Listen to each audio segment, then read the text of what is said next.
Hello guys, how are you? I believe that you are doing well and you have been safe for the days we have not been able to congregate here and have our discussions. Yeah, for those who are new to find this channel, is your first time to see me, welcome to Stuart Daniel's Corner.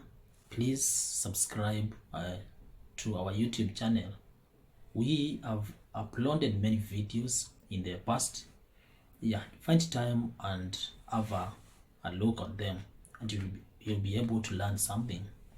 We discuss many things right away from the Bible, from history, from science, and anything which the trending things, the global trending things. Yeah, so tonight I want us to have a discourse and I want us just to be able to open our thoughts and be able to engage the thoughts and think together. Yeah, through to speak about anything which we raise in this YouTube channel. Yeah, we are Africans people. I come from Kenya, which is a country with a long history in Africa, and I've grown in such a society where we have seen a lot of transformations until today. I have also gone through an education system and I have understood many things to do with our Africa, our African culture, and also the evolution of this culture to the point which we are here today. So it is reasonable for us to be able to think about different topics as we appreciate all the things which have happened to Africa. So I expand my scope not to talk about Kenya. I want us to talk about Africa as a whole. And tonight I want us to look on religion, because when you read about the history of Africa, you will find that there is a lot of diversity in terms of religion. Africa is actually one of the continents where diversity is very high, with many tribes within different stories of mythology and their origin. For instance, in Kenya alone, we have over 40 tribes, each with their own kind of religion.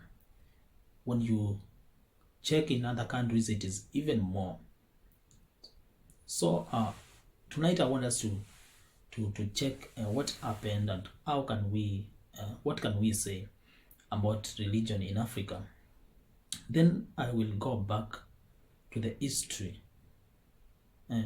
We know that before the dawn of 19th century, Africa was intact, and we know the appearance of the white man and intrusion of new faiths, namely Christianity and Islam, and later on Hinduism. The African religion, the main religion which was embraced in the whole of Africa. As much as this African religion, it was not uniform, you find that the religion which existed at this time was intricately linked to the people's life. It was possible for this religion to control and restrain the behavior of the people, because this religion evolved with them.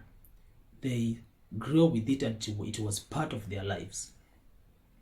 So you realize that in most African cultures, the issue to do with purity was highly emphasized. Purity of the land, that is the moral fabric of the land, was very crucial in most African religions. And these religions went a way to make sure that the community was able to develop and to bring down all kind of negativities which could affect the people.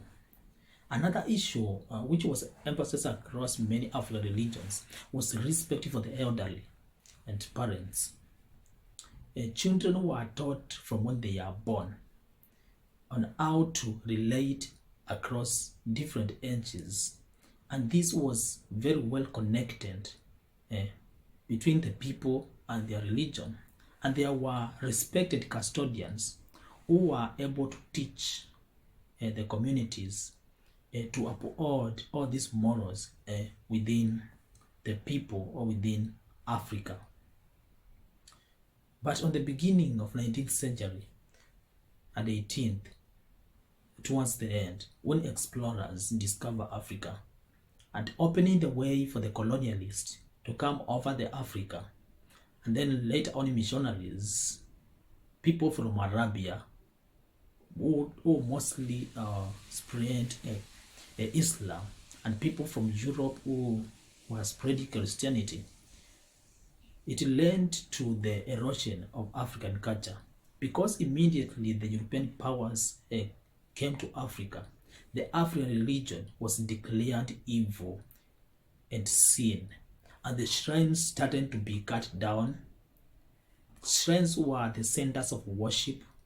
They were respected areas where people could link with the divinity. So it was declared like it was all satanism, and the custodians, they were the people who were given responsibility to oversee the purity of the tribe and the Africa. They were there to be hunted and killed by the whites. So the transformation of African people to embrace the new faiths was not voluntary. Like we read in the holy books how the Christians should be spread and how maybe the Islam should be spread. In most of the cases, it was imposed unto people. So from whence we have earned two religions which have become very successful in Africa, the Islam and Christianity. But when you compare the way of life, how these new faiths have been adopted in Africa, you discover that they are still isolated within the livelihoods of the people. And I think that's the reason why the religion which you see everywhere in Africa, it has not been able to oversee the purity, the morals of the land, because it has not evolved with the people. It is not possible for the parents, the grandparents, to teach children when they are young. In many parts of Africa, these faiths are still considered as constructs of the white man or the Western ideologies. I want to say that for these faiths to have impact in African soil, then they must be brought close. They must be brought close and get linked to the livelihoods of the people. Because as much as people were attending churches to as fear of the white man, they were carrying Bibles or their Qurans just to please someone somewhere, but they did not really believe on the creeds, on the instructions which have been given to them through these holy books. Then these people could live anyhowly. So Africa has been left maybe wandering in between. Would we go back to the old religion, or do we embrace the new one? And then it is very difficult for the people to have a working or a functional religion which is able to affect their decisions, which is able to affect how they do things. I want to tell you that if your religion cannot affect how you make choices of your life, if the religion which you embrace has no effect on how you live and any decision which you make, then it is useless. The original African religion was functional because it was linked to the livelihoods of the people. Then how will Africa be able to adopt Christianity and Islam and still maintain their identity as people? Because you get to know that the spread of these new faiths did not come just like believing by itself, but it had a lot to do with foreign culture. There are several cultures which are foreign, which were introduced as part of this faith. But when you read well on the Bible or the Quran, you find that such things are not part and parcel of these faiths. For instance, there is the controversial discussion about LGBTQ. Some churches in Europe and some other areas of the country, that's where missionaries came from, they have already accepted that this kind of queer groups, they can be allowed to marry in a church. You realize that such a thing is not part and parcel. You not find it in the Bible. It's not allowed. It's not allowed in the Quran. So you get to know, even it's not allowed based on African culture. But now, if the headquarters of some of these denominations, which have become the mainstream denominations in Africa, they have accepted. In Europe, they have already accepted such strange things to African culture. They have been accepted in the church, and we have branches of these churches in Africa.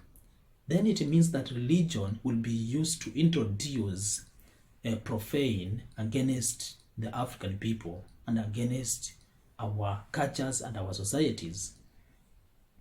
Here I'm saying that Africa must decolonize itself and must not allow religion to be used to bring them down and destroy their morals. I dare say that the headquarters of worship, they must be in the soil of Africa. It has come a time where we have to see these groups as not only to do with faith, but also as economical groups. There is a lot of resources which leave Africa and go outside Africa using these channels, these colonial channels. These resources could be used to develop Africa, because they say it is where poverty and where diseases are killing people. But still you find that the poor Africans have to find money and fund, and then it has to be channeled to the headquarters in UK or in France or in Mecca.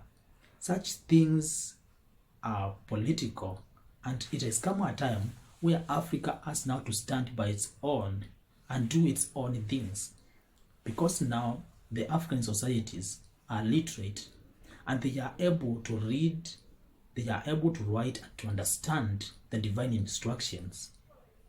It is only then when the African people will be able to own these faiths. It is until that time when we shall be able to have this kind of faith put within our blood and being able to affect how we live and how we think. Remember, anything which we say here, those are views of Stuart Daniel, and if they don't sit well with you, I have no problem with that. We are here to talk about these things, and we will talk about them because Africa is our business. Thank you so much for listening to me.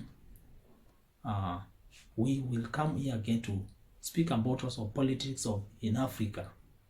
We will also speak about beauty from the eyes and perspective of Africa. As African people, we must show our feelings and how things are going on and speak out. So thank you so much for listening. If you have not subscribed to the channel, please do subscribe and be part of us. See you another day. Thank you.